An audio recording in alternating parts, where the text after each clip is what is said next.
Итак, Kia Sportage, 2015 год.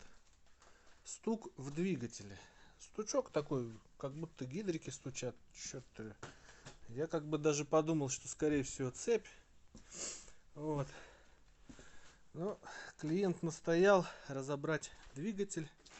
Говорит, задиры. Я до последнего не верил, что на машине, купленной в салоне одним владельцем, по пробегу где-то около 150 тысяч, машинка вообще в идеале вся.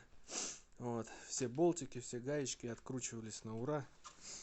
Вот, пока я не снял ГБЦ, и тут, конечно, я уже немножко вот, удивлен конструкции.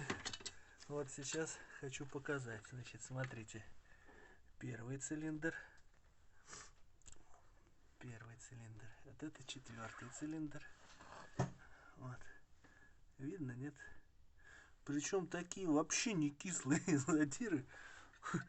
Вообще просто, блядь. Я таких и не видел-то ни разу. Чтоб прям конкретные.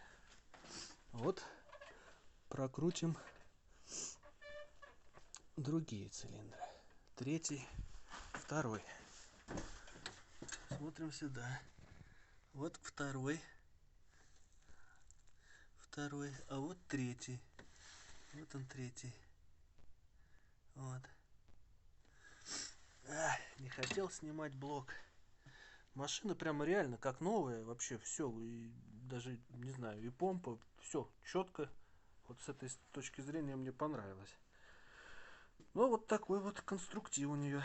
Причем владелец знал, что у них такие проблемы могут быть. Берег ее. Каждых 7000 масла менял. Мотор вообще чистый, в идеале.